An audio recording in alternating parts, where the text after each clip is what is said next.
Aujourd'hui, l'intelligence artificielle est absolument partout. On la voit générer du code informatique ultra complexe, réussir des examens universitaires haut la main, et même traduire des langues avec une précision franchement bluffante. Mais il y a un mais. Sous cette surface d'apparente toute-puissance se cache une réalité technique beaucoup plus nuancée. En fait, l'énorme engouement actuel masque trop souvent des faiblesses structurelles profondes, des limites inhérentes qui restent invisibles jusqu'au moment précis où l'algorithme échoue, et parfois de manière spectaculaire. Comprendre ces limites, ce n'est plus juste un exercice théorique pour les chercheurs, c'est devenu une urgence absolue. Pourquoi ? Parce que ces systèmes sont maintenant déployés dans des domaines hyper critiques, de la médecine à la finance, où la moindre erreur peut coûter très cher. Alors, dans ce décryptage, on va littéralement disséquer l'anatomie de ces échecs. On va aller voir sous le capot, explorer les rouages mathématiques qui coincent, comprendre pourquoi ils se brisent et redéfinir ensemble les véritables frontières de l'IA moderne. Face à toutes ces démonstrations technologiques incroyables qu'on voit passer tous les jours, c'est tout à fait légitime de se poser cette question. Est-ce qu'on est face à une intelligence robuste, quasi infaillible, ou bien est-ce qu'on observe juste un gigantesque château de cartes, un système finalement hyper fragile qui repose uniquement sur un empilement de corrélations statistiques? Eh bien, il est grand temps de dissiper l'illusion de la perfection algorithmique et de décortiquer les défauts cachés de ces modèles. Voici donc notre plan de match. D'abord, les limites de mémoire, puis les défauts d'apprentissage, la fragilité structurelle, les échecs de sortie, et enfin, le problème de la boîte noire. Commençons tout de suite par notre premier point, les limites de mémoire et l'évolution du contexte. Pour bien comprendre d'où l'on vient, un petit retour en arrière s'impose. En 1948, les tout premiers modèles de langage imaginés par Claude Shannon manipulaient des séquences de 2 mots, c'est tout. Plus tard, dans les années 90, les fameux modèles Ngram peinaient à retenir plus de 5 éléments de suite. C'était une vision très myope, très fragmentée de l'information. Et ça nous amène au concept central aujourd'hui, la fenêtre de contexte. En gros, c'est la quantité maximale de jetons, un jeton pouvant être un morceau de mot, une syllabe ou même un pixel, qu'un modèle peut traiter simultanément en une seule passe.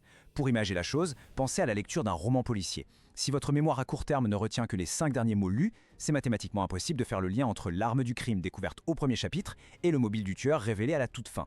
Heureusement, les architectures transformers modernes disposent d'un espace de travail cognitif énorme qui permet de garder toute l'intrigue en mémoire. Et quand on regarde les chiffres actuels, le contraste est juste saisissant. D'un côté, on a des modèles comme GPT-4 Turbo qui gèrent 128 000 jetons. C'est comme avaler un manuel technique entier d'un seul coup. Et de l'autre, des architectures comme Gemini 1.5 Pro qui poussent la limite à 10 millions de jetons. Là, on parle d'analyser des heures de vidéo ou de longs enregistrements audio d'une traite. Mais attention, la physique et l'architecture logicielle ont leurs limites. Le mécanisme d'attention, celui qui permet au modèle de lier chaque mot à tous les autres, a une complexité algorithmique quadratique. On note ça grand O de n au carré. Concrètement, ça veut dire que si on double la taille de la fenêtre de contexte, on multiplie par 4 le coût de calcul. Donc trouver l'équilibre entre une mémoire gigantesque et l'explosion de la latence et des coûts, ça reste un compromis brutal. Bon, il faut avouer que la puissance brute de ces nouvelles architectures est quand même phénoménale. Si on regarde les tests de récupération en contexte long, ce qu'on appelle souvent le test de l'aiguille dans une botte de foin, les résultats montrent un taux de réussite quasi parfait au-delà des 99%. Que l'information cherchée soit cachée au milieu de 10 heures de vidéo, de 107 heures d'audio ou de 7 millions de mots, le système arrive à la retrouver avec une précision chirurgicale. Ça fixe une base de référence assez hallucinante sur la puissance de calcul brut dont on dispose aujourd'hui. Cependant, et c'est là que ça devient intéressant, il y a une nuance cruciale quand on pousse vraiment la machine dans ses retranchements. Malgré cette capacité énorme, on remarque que les performances globales se dégradent subtilement sur des contextes extrêmement longs. C'est ce que les chercheurs appellent l'effet « lost in the middle » ou « perdu au milieu ». En réalité, les modèles galèrent mathématiquement à donner le bon poids aux informations qui sont enfouies au milieu du texte, comparé aux données beaucoup plus visibles qui se trouvent au tout début ou à la toute fin de la séquence, ce qui provoque parfois une vraie perte de cohérence. Ce qui nous amène logiquement à notre deuxième point, les défauts d'apprentissage ou comment les modèles retiennent parfois les mauvaises leçons. Le test ultime pour n'importe quel algorithme, c'est la généralisation hors distribution, souvent abrégée en OOD. C'est sa capacité à rester performant quand la réalité du terrain ne ressemble pas exactement à ce qu'il a vu pendant son entraînement. Techniquement, lors de cet entraînement, l'algo utilise une méthode d'optimisation appelée minimisation du risque empirique ou ERM. L'objectif de l'ERM, c'est bêtement de minimiser l'erreur moyenne sur les données qu'on lui donne. Mais voilà la faille. Si la distribution statistique de ces données d'entraînement diffère de la vraie vie, il y a un décalage. Et quand ce décalage se produit, l'approche ERM s'effondre souvent de façon catastrophique. Pourquoi ? Parce que son hypothèse de base, qui suppose que les données sont indépendantes et identiquement distribuées, vole tout simplement en éclats. Pour rendre tout ça beaucoup moins abstrait, prenons un grand classique en vision par ordinateur, le dilemme de la vache et du chameau. Il faut garder en tête qu'un algorithme, fondamentalement, c'est paresseux. Ça cherche toujours le chemin le plus facile. Imaginons que dans ces gigantesques bases de données, toutes les vaches soient photographiées dans des prés bien verts et tous les chameaux dans des déserts de sable jaune. Eh bien, le modèle va retenir la mauvaise leçon. Il va simplement associer la couleur de l'arrière-plan à l'animal, plutôt que d'analyser sa forme réelle. Résultat, montrez-lui une photo de vache sur une plage de sable jaune et il vous affirmera avec une confiance absolue que c'est un chameau. C'est le parfait exemple d'une corrélation totalement fallacieuse. Aujourd'hui, la communauté scientifique va plus loin que la simple causalité pour repérer ces mauvais comportements. On évalue ça sur 4 axes critiques. La pertinence, le modèle doit utiliser des liens logiques. La généralisabilité, ça doit fonctionner sur des données qu'il n'a jamais vues. La similitude humaine, les règles de décision doivent avoir du sens pour nous. Et enfin, l'absence de nocivité, pour éviter d'encoder des biais dangereux. Pour reprendre une analogie, c'est exactement comme un étudiant qui, au lieu de comprendre une équation, se contente de mémoriser que les réponses du test blanc sont A, B, C et A. Il aura une super note à l'entraînement, mais il ratera complètement son examen final face à un problème inédit. Passons maintenant au troisième axe, la fragilité structurelle et les vulnérabilités ciblées.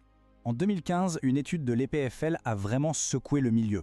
Au début, tout le monde pensait que si les réseaux de neurones étaient vulnérables, c'était à cause de leur complexité mathématique insondable et de leur nature très non linéaire. Eh bien, pas du tout. Cette recherche a prouvé que ce phénomène, qu'on appelle l'instabilité adversariale, touche en fait tous les classificateurs.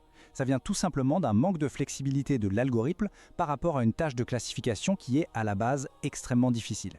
Si on regarde ça d'un point de vue purement mathématique, cela crée une zone non réalisable. Dans des tâches de classification en haute dimension, où la frontière entre deux catégories est minuscule, la géométrie de l'espace fait qu'aucun classificateur linéaire ne peut être parfaitement robuste. Même si sa précision globale est excellente, il y aura toujours une micro-faille mathématique, une petite brèche topologique qu'on pourra exploiter pour forcer le modèle à se tromper. Et là, il faut faire une distinction très importante entre la robustesse au bruit aléatoire et la robustesse aux attaques adversariales ciblées. Un modèle gère très bien le bruit aléatoire, donnez-lui une image floue ou super compressée, il s'en sortira. Mais ce même modèle va complètement s'effondrer face à une perturbation adversariale ciblée, c'est-à-dire une modification ultra précise de quelques pixels APM. C'est invisible à l'œil nu, mais c'est calculé spécifiquement en remontant le gradient du réseau pour faire dérailler le système. C'est fou quand on y pense. C'est l'équivalent d'avoir une porte de coffre-fort blindée capable d'encaisser une explosion à la dynamite, mais qui s'ouvre toute seule si on tape doucement un petit code à 4 chiffres sur le clavier. Quatrième limite, et sans doute la plus connue du grand public, les échecs de sortie ou quand l'IA se met à inventer. On parle bien sûr des fameuses hallucinations. À la base de son architecture, il ne faut jamais oublier qu'un grand modèle de langage n'est qu'une machine probabiliste ultra sophistiquée. Son seul et unique but, c'est de prédire le jeton suivant le plus logique. Il n'a absolument aucune notion sémantique du vrai, du faux ou de la réalité du monde. L'hallucination se produit quand le modèle génère une réponse qui est parfaitement fluide, grammaticalement irréprochable, mais qui est factuellement complètement fausse ou inventée de toutes pièces. Le vrai danger ici, c'est l'arrogance mathématique de la machine. Elle va affirmer ces fausses informations avec une confiance absolue, ce qui piégeait extrêmement facilement les utilisateurs. Enfin, cinquième et dernier point, le casse-tête de la boîte noire. Le grand défi de l'interprétabilité, c'est qu'il ne suffit pas qu'un modèle prenne la bonne décision, il faut impérativement qu'il la prenne pour les bonnes raisons. Des biais subtils peuvent se cacher au milieu de milliards de paramètres et passer totalement inaperçus lors d'une simple vérification humaine.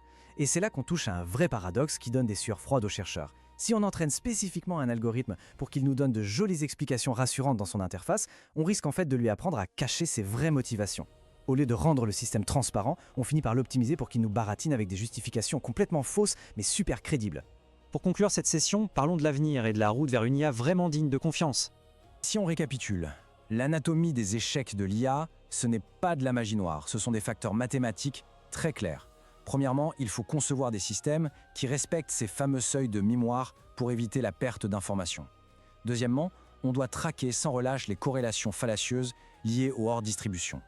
Troisièmement, il faut accepter la fragilité de ces systèmes face aux attaques adversariales pour mieux les protéger. Et enfin, construire des garde-fous solides contre le piège des hallucinations fluides. Alors que la course à la puissance continue et que les modèles brassent désormais des centaines de milliards de paramètres de manière de plus en plus opaque, le vrai défi des années à venir n'est plus juste d'avoir la plus grosse machine. L'enjeu, c'est l'auditabilité. Comment allons-nous garantir que ces systèmes géants restent transparents, fondamentalement fiables et surtout qu'ils prennent les bonnes décisions pour les bonnes raisons? C'est une question cruciale qui reste ouverte et on va s'arrêter là-dessus pour aujourd'hui.